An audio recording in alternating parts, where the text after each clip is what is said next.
Willkommen! So in this lesson we will be looking at lists in Python. Now a list is an ordered collection of data which is changeable, or to use the technical term, it's mutable.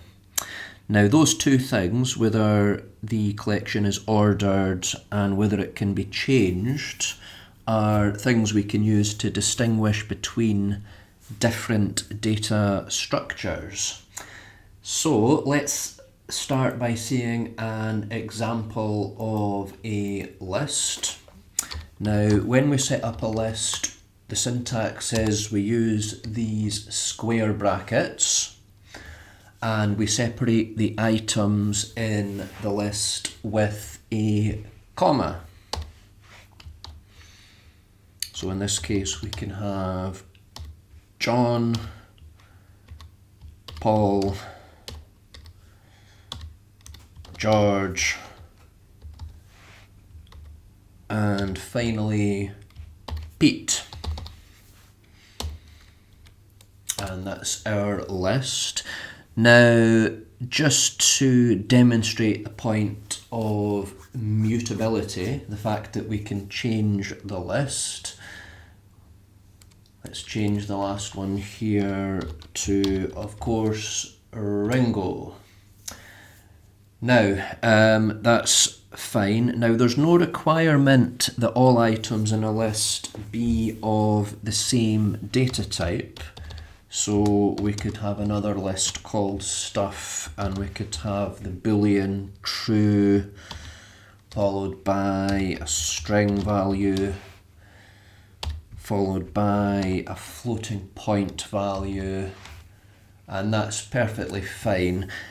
It's more typical though that you will see lists comprised of a consistent data type. So there is one I've already got set up just to save a bit of time so you don't need to see me typing it. Now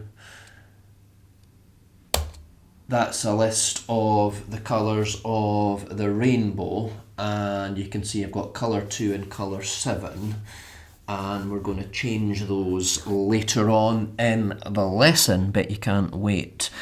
Now I've also got a string set up here, and we're going to just show a few things that are actually the same between strings and lists.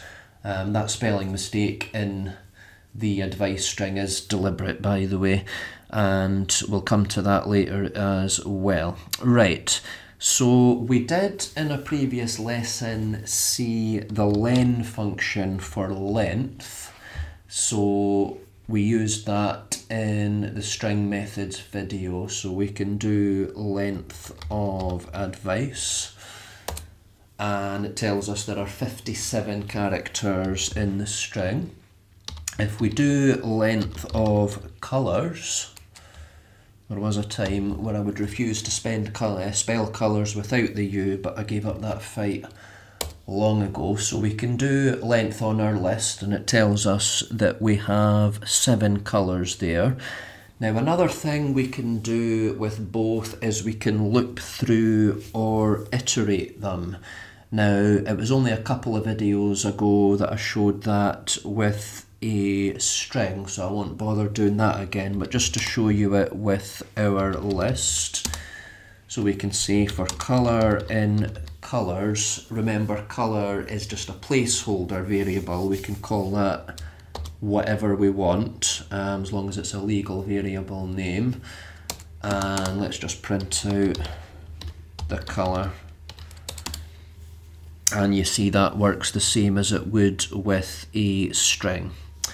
Right, so a fundamental thing that strings and lists have in common that we haven't covered is something called indexing.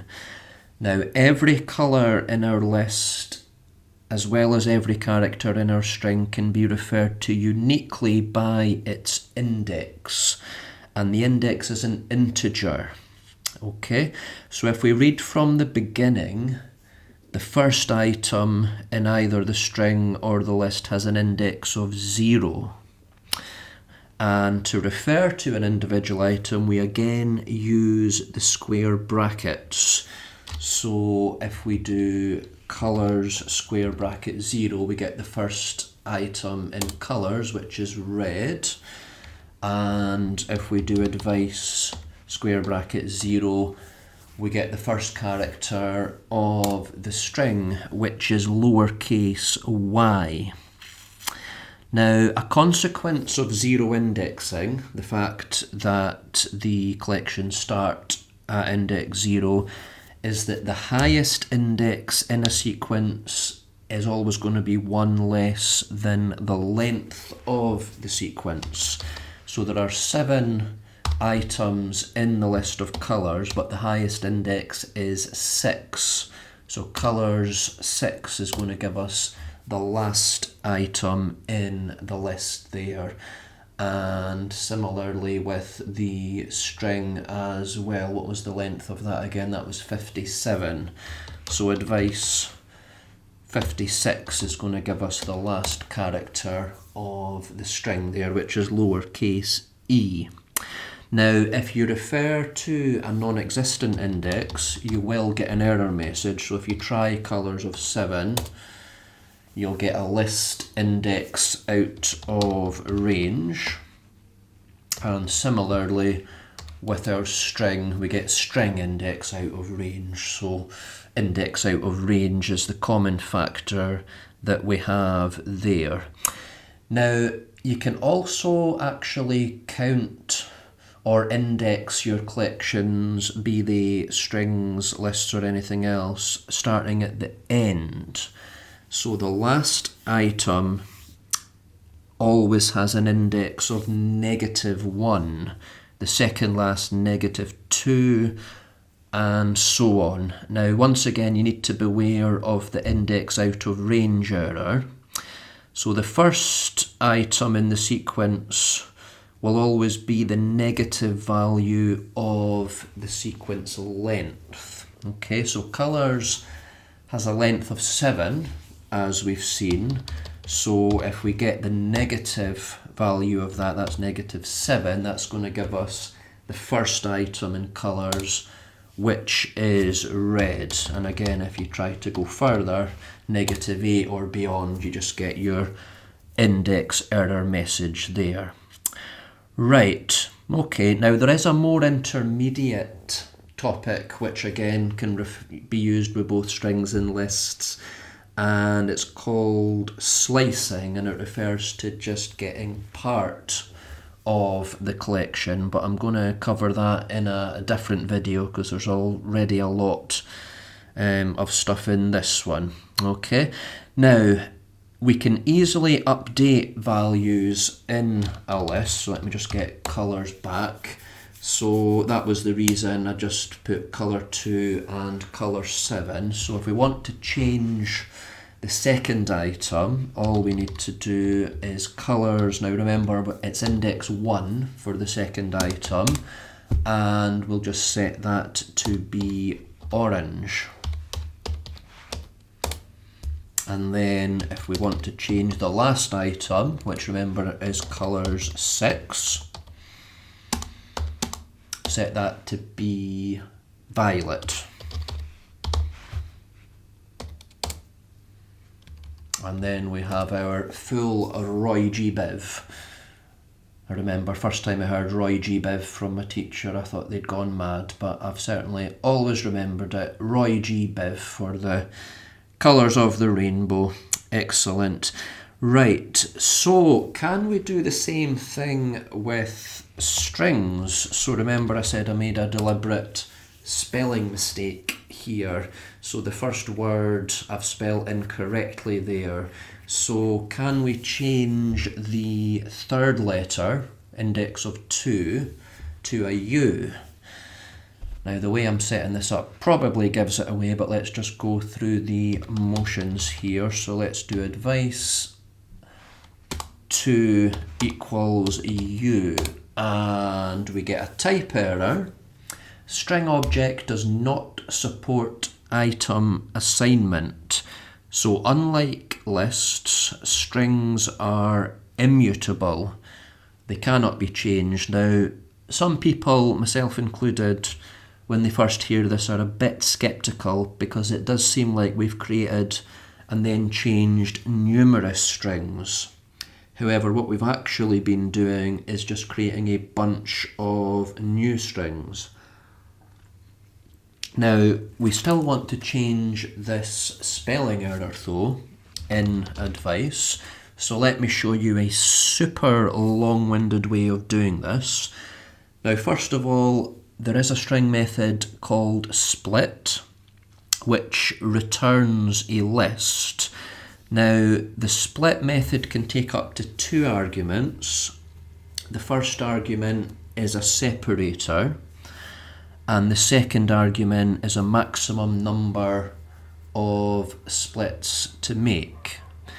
It's quite common, for example, to use comma as a separator. You might have a list of comma separated values and you want to get a list of those values.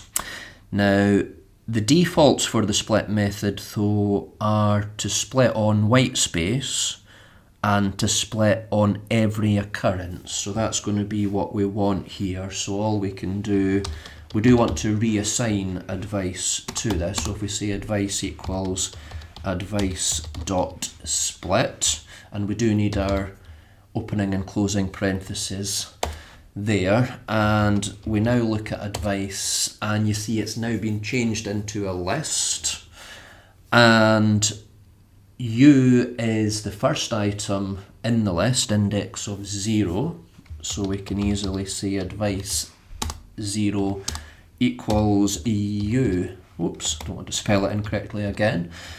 And there we go. So that is now the spelling error corrected. But we want a single string. We don't want a list of all of these words. So finally, there is a join method, and that returns a string concatenated with an iterable. In this case, it will be a list. So what we can do is, first of all, the space character, that's not an empty string, there is a space there, and then we call dot join and we pass that the list, which is advice. So again, we're going to want to do this so that we do reassign advice, and we now have the string with, I think, all words correctly spelt. So I did say it was long-winded, so you're never going to do that. You're just going to basically reassign the string variable with the correct spelling. But I thought it was a nice opportunity to see split and join there. Okay, so that's a brief introduction to Python lists. Now, there is a lot more to them to cover in the future. There's a bunch of list methods to add, remove, or rearrange items. I hope you do get an idea of their usefulness though. Okay, so hope to see you next time, and thanks again for watching. Goodbye.